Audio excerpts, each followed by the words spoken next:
Zdravo svima i dobrodošli u moj novi video. Nakon malo duže pauze, konačno se vraćam s potpuno novim video zapisom u kojem ću vam predstaviti sve Disneyjeve animirane, igrane i crtane filmove koje će ovaj studio objaviti u skorašnjem periodu. Disney je nedavno sa svojim obožavaocima podelio listu projekata koje namerava da izbaci tokom naredne 3 godine, a mi ćemo sada, u ovom videu, ukratko proanalizirati sva ta filmska ostvarenja.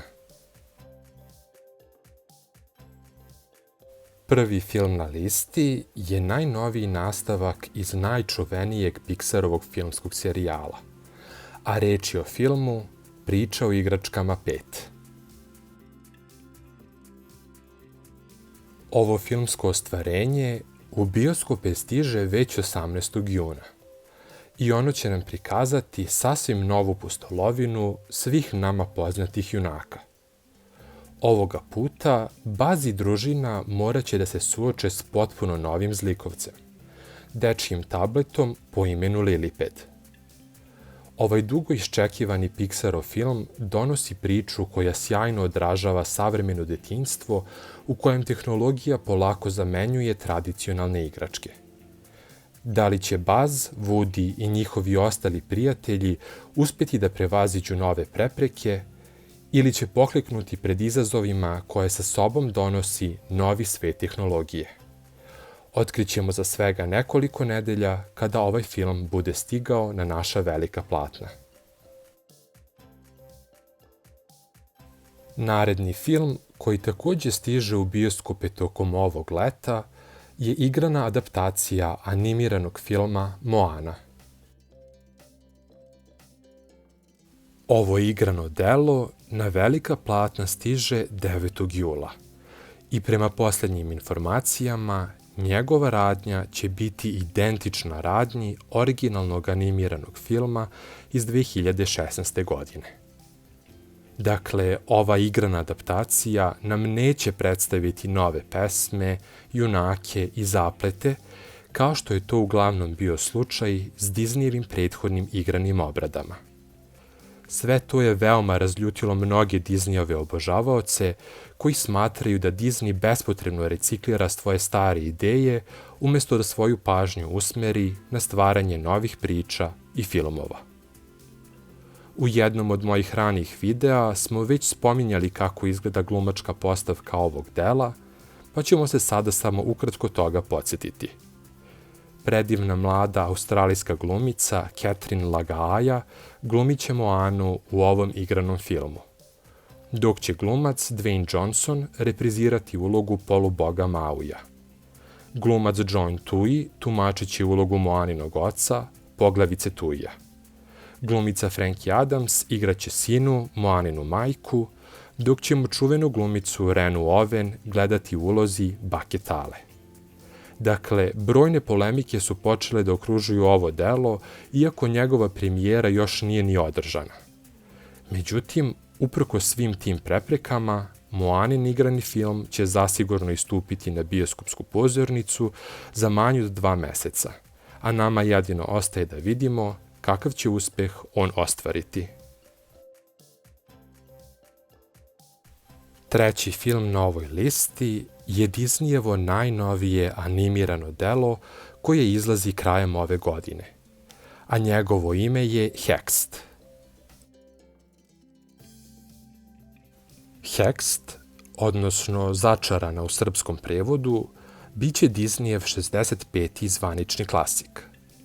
U ovom trenutku maltene da ništa nije poznato o ovom animiranom filmu.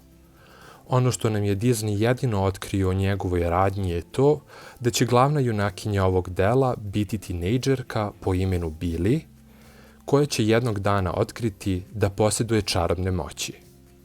Ne znajući da upravlja tom čarolijom, Billy će sebe i svoju majku Alisu slučajno uvući u začarani veštičiji svet zvan Hex, gde će ove dve heroine otkriti neverovatnu porodičnu tajnu koja će trajno izmeniti to očaravajuće mesto.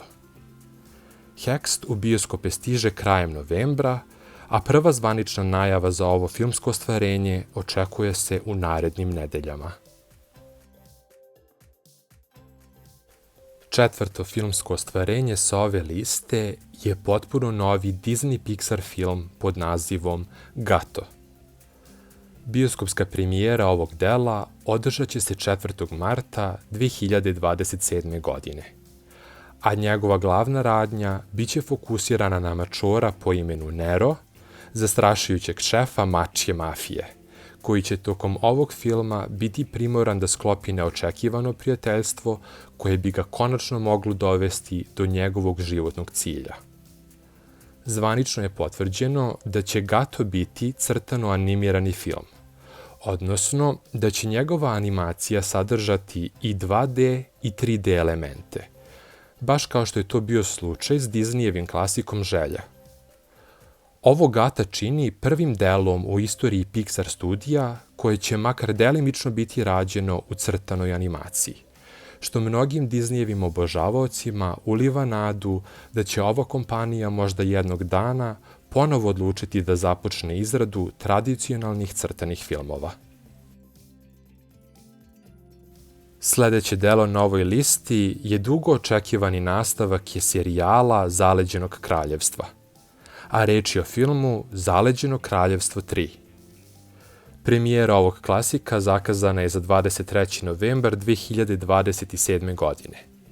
A s obzirom da sam ja već napravio jedan video u kojem sam vam temeljno opisao sve poznate činjenice o ovom predstojećem filmu, ne bih želeo da sada ponovo prolazimo kroz sve te informacije o kojima smo već govorili. Već bih vam preporučio da pogledate taj video ukoliko želite da saznate nešto više o ovom zaleđenom nastavku. Njegov link možete pronaći u opisu ovog videa. Šesti film na ovoj listi je još jedan nastavak, a ovoga puta reč je o igranoj obradi Lilo i Stitch 2. Igrana adaptacija čuvenog crtanog filma Lilo i Stitch izašla je prošle godine i ostvarila je neverovatno veliki uspeh kada je Walt Disneyovom studiju donela zaradu od preko $1 milijarde. Zbog tako velikog postignuća, ovaj studio je odmah potvrdio da će ovo igrano ostvarenje dobiti svoj nastavak. Chris Sanders, tvorac ovog serijala i glasovni glumac junaka Stitcha, potvrdio je da ovaj nastavak neće biti igrana adaptacija crtanog filma Lilo i Stitch 2, već će on imati potpuno novu radnju koja će biti inspirisana crtanom serijom iz 2003. godine. Time je potvrđeno da će se mnogi Stitchevi rođaci pojaviti u ovom igranom nastavku. Igrani film Lilo i Stitch 2 u bioskope stiže 25. maja 2028. godine. I poslednja dva filma sa ove liste takođe predstavljaju nastavke prethodnih Disneyevih ostvarenja, a reč je o Pixarovim filmovima Neviđeni 3 i Coco 2. Neviđeni 3 na velika platna stiže 15. maja 2028. godine, dok će se premijera filma Coco 2 održati tek 2029. godine. U ovom trenutku apsolutno ništa nije poznato o pojedinostima ovih filmskih dela, jedino je potvrđeno da su glasovni glumci već uveliko počeli da snimaju svoje dijaloge za film Neviđeni 3. I to bi bili svi filmovi koje je Disney naveo u okviru liste svojih predstojećih projekata. Za sam kraj bih voleo da znam kakvo je vaše mišljenje o njima i kom ostvarenju se vi najviše radujete. To bi bilo sve za danas. Ja ću, kao i uvek, nastaviti da vas redovno izveštavam o svim novostima iz sveta animacije i dečjih filmova. A do tada vam hvala na pažnji i šaljem vam puno pozdrava.